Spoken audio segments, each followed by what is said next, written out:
αν και ο κυρίαρχος λόγος περί κρίσης στην Ελλάδα δεν διακρίνεται για τους ανοιχτούς στον κόσμο ορίζοντες του, ώστε ήδη από την αρχή αντιμετώπισε την κρίση στην Ελλάδα σαν απόρρια μιας εθνικής ιδιαιτερότητας, η περίπτωση της Αργεντινής έρχεται και ξανάρχεται σε αυτό. Ίσως γιατί η Αργεντινή είναι αρκετά μακριά, ώστε η ευρεία τουλάχιστον κοινή γνώμη να έχει μια σαφέστερη εικόνα του τι γίνεται εκεί. Ζητήσαμε από τον κύριο Lafforgue, κοινωνιολόγο και διπλωμάτη, να μας μιλήσει ακριβώς για τη θέση που απέκτησαν οι κρίσεις της Αργεντινής στον λόγο περί κρίσης στην Ελλάδα.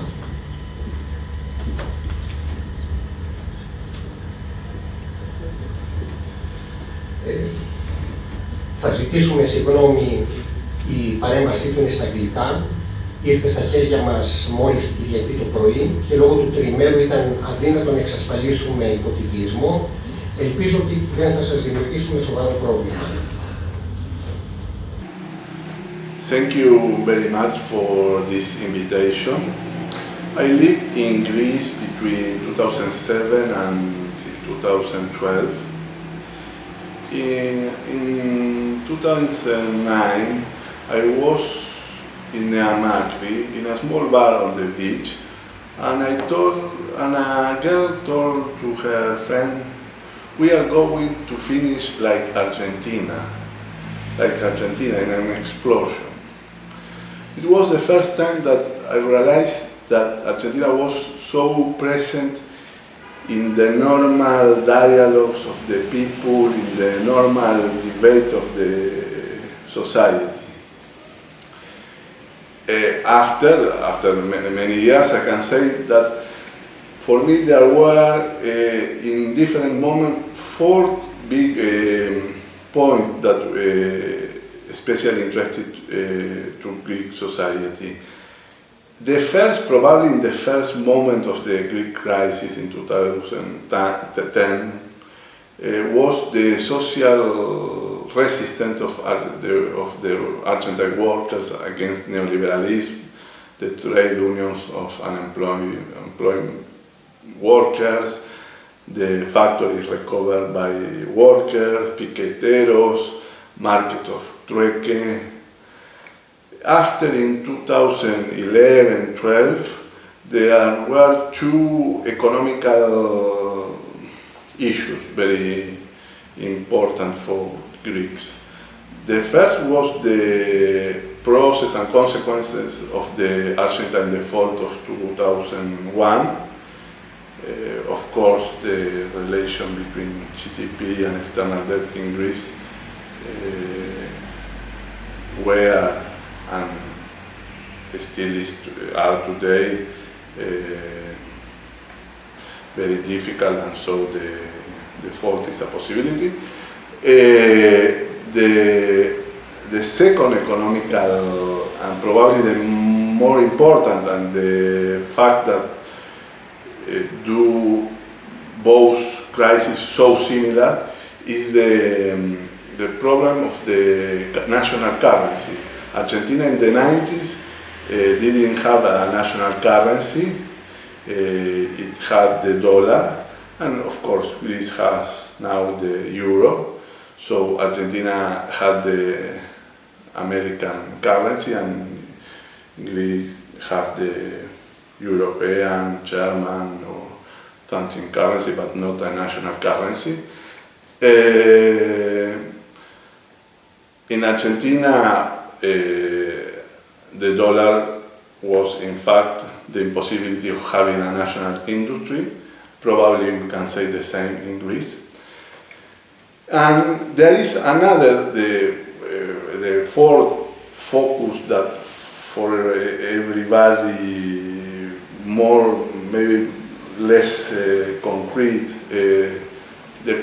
was always the question how Argentina did it in order to rebuild a society, to rebuild a national economy, a political order, and a state after 25 years of neoliberalism and a complete collapse.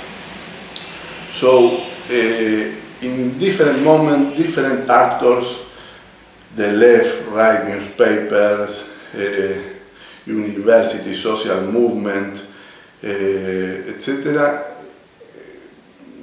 had different interrogations, questions about Argentina.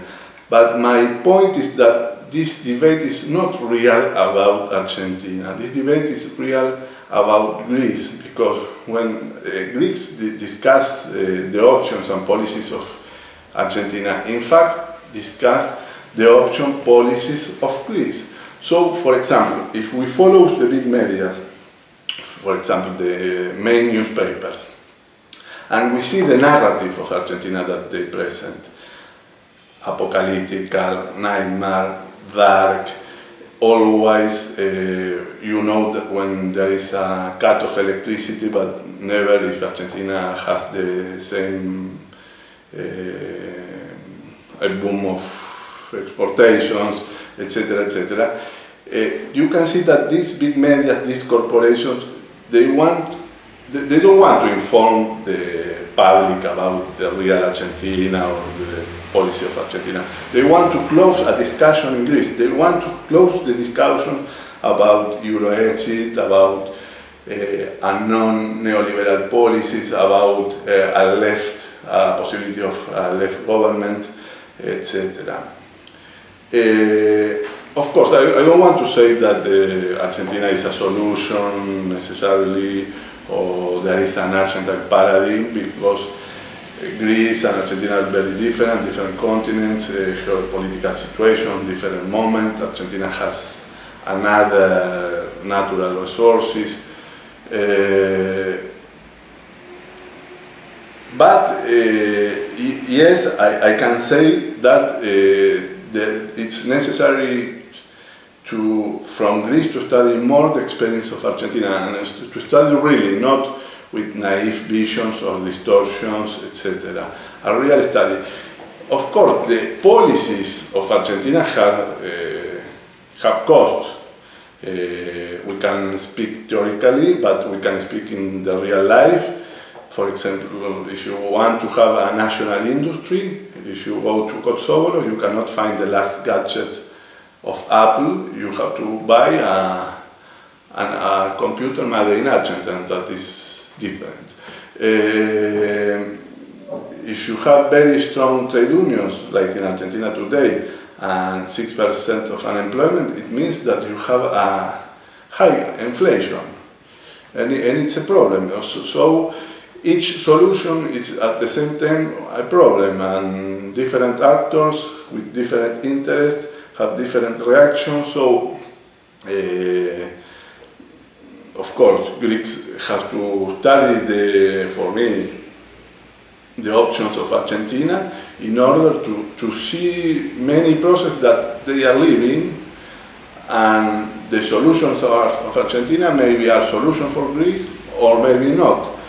It's traditionally Europe has the vision that there is a historical line process. Europe is the avant-garde, so Africa and Latin America are here and they have to follow the line. But maybe now we have a different situation. Maybe the experience of Latin America, Greece, Spain, Portugal, Italy, etc., they are following this line. So maybe Latin America is the avant-garde of the process. If we see the political governance today in Latin America, well, I want to say Julian Assange decided to be in the embassy of Ecuador in London, not in the embassy of Finland or Sweden. Well, so for me, it's necessary this dialogue between Argentina and Greece. It's very necessary a dialogue between the European, especially the Greek left, and this populist or center-left experiences of Lula, Kirchner, Evo Morales, Chavez, etc. Because it should be a very productive and important dialogue in order to have a better future for everybody in this planet. Well, I don't want to be too long, so It's all. Thank you very much.